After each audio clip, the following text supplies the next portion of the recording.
학생들이 종종 오해를 하고 있는데요. 만 13세 이상 19세 미만의 소년이면 항상 소년 재판을 받는 것이 아닙니다. 동기나 죄질이 안 좋으면 소년이더라도 형사 재판을 받을 수 있고요.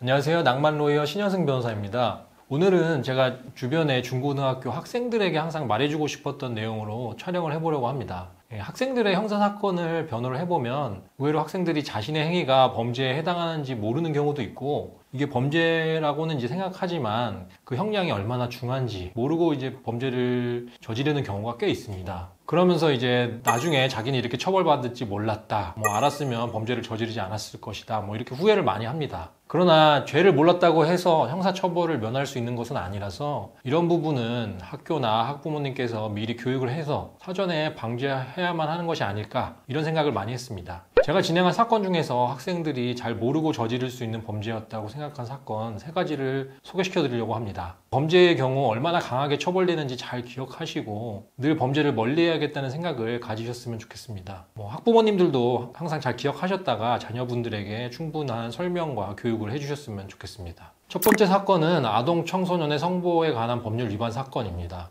저희 의뢰인은 고등학교 학생이었는데 어느 날 이제 음란물이 보고 싶어서 트위터에서 검색을 많이 했습니다. 그런데 이제 트위터에서 그 야한 동영상, 음란물을 판매한다는 게시글이 있었고요. 학생은 이제 그 글을 올린 사람에게 메시지를 보내서 그 사람이 지정하는 계좌로 돈을 보내고 음란물이 수백 개가 담긴 링크를 받았습니다. 그 뒤로 며칠 동안은 링크를 타고 들어가서 동영상을 한두 개씩 봤는데 며칠이 지나니까 링크가 아예 접속이 안 됐습니다. 그래서 이제 그 학생은 사기당했나 보다 하고 어쩔 수 없지 생각하고 있었는데 갑자기 경찰서에서 전화가 와서 아동 청소년 성보호에 관한 법률 위반으로 조사를 받으라고 한 사건입니다. 여기서 어떤 점에서 법 위반인지 의아해하실 수도 있습니다. 음란물을 구입한 학생도 자신의 행위가 아동 청소년 성보호에 관한 법률 위반에 해당할 수 있다는 것은 전혀 생각을 못했습니다. 근데 이제 조사를 받으면서 보니까 학생이 받은 링크에 있는 동영상들 중에 아동 청소년 성착취물이 포함되어 있는 것입니다. 아동 청소년 성착취물이란 것은 아동 청소년 또는 아동 청소년으로 명백하게 인식될 수 있는 사람이나 표현물이 등장해서 성적 행위를 하는 내용을 표현하는 것으로서 필름, 비디오물, 게임물, 영상 등 모든 것을 포함합니다. 그리고 아동 청소년 성보호에 관한 법률 제11조에서는 아동 청소년 성착취물의 제작, 배포, 구입, 시청한 사람들 다 처벌하도록 정하고 있습니다. 특히 5항에 의하면 아동 청소년 성착취물을 구입하거나 알면서 소지, 시청만 하더라도 1년 이상의 유기징역에 처하는 것으로 정하고 있습니다. 물론 이 사건에서 저희 의뢰인인 학생은 자신이 받은 링크에 아동 청소년 성착취물이 포함되어 있는지 몰랐다는 점을 소명을 했고 이것이 받아들여져서 기소되지는 않았습니다. 그런데 아동 청소년 성착취물이 포함되어 있다는 것을 인식할 수 있는 사정이 인정되는 경우가 꽤 많습니다. 예를 들어 판매자가 판매글에 아동 청소년이 나온다는 영상이 포함되어 있다는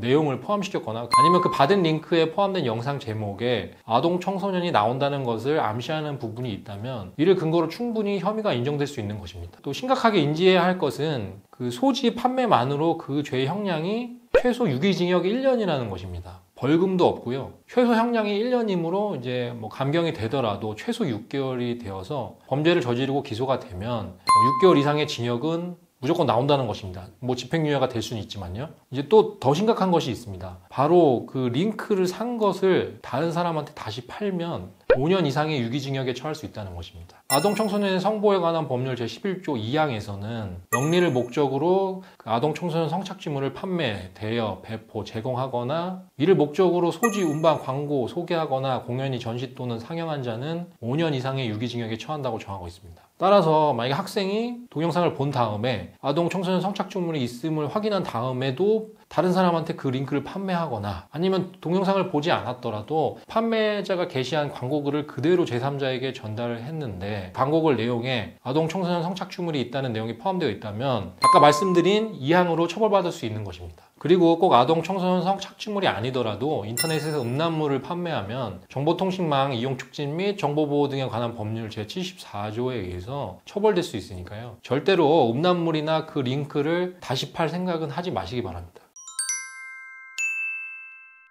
두 번째 사건은 특수절도 사건입니다. 사건 내용은 여학생이 남자친구랑 둘이서 찜질방에 갔는데 갑자기 남자친구가 다른 사람이 두고 간 핸드폰을 훔치겠다고 망을 봐달라고 합니다. 여학생은 뭐 자기가 훔치는 건 아니고 망만 봐주는 거니까 문제 없겠지, 뭐 괜찮겠지 이렇게 생각을 하고 이렇게 다른 사람이 오나 이렇게 봐주는 것만 합니다. 이게 찜질방 CCTV에 다 찍혔고 결국 이제 경찰 조사를 받게 됩니다. 특수절도는 형법 제331조에서 규정하고 있는데요. 2명 이상이 합동해서 타인의 재물을 절취하면 1년 이상 10년 이하의 징역에 처하는 것입니다. 여기서 잘 알아두셔야 할 것은 단독으로 절도를 하면 금액이 적을 경우에 거의 벌금이 나옵니다. 그런데 특수절도는 그 절도한 금액에 관계없이 벌금이 없고 징역만이 규정되어 있는 것입니다. 따라서 망보는 행위가 별일 아니라고 생각해서 도움을 주었는데 갑자기 징역을 선고받게 되는 것입니다. 학생 때는 주변에 다양한 친구들이 있고 친구들이 절도의 행위를 하는 것을 나서서 막기는 힘든 경우도 있을 수 있다고 생각합니다. 그러나 친구의 뭐 절도 행위를 막지는 못하더라도 절대로 그 절도 행위에 도움을 주시면 안 됩니다. 망을 보고 도움을 주는 행위만으로도 형사처벌을 받게 되는데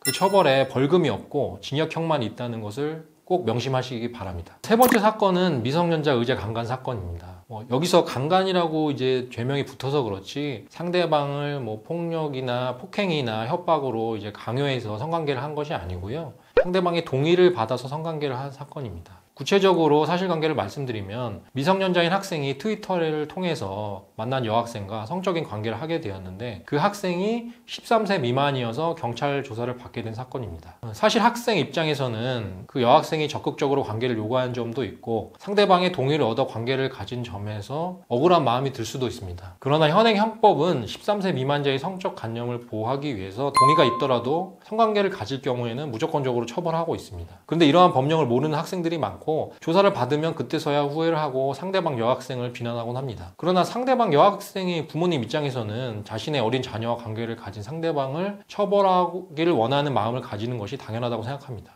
여학생인 경우에는 당연히 부모님이 고소를 하자고 하면 따를 수밖에 없는 거고요. 그래서 학생들에게 이러한 형사 조항이 있는 점을 명심하고 13세 미만의 상대방은 어떠한 경우에도 성적인 접촉이나 행위를 하지 말라고 강조해서 말씀드립니다. 그리고 본인 스스로도 13세 미만이나 나이가 그거보다 많더라도 어린 청소년의 경우에는 그 상대방의 성적 관념을 잘 보호해 줘야겠다 이런 생각을 할 수 있었으면 좋겠습니다.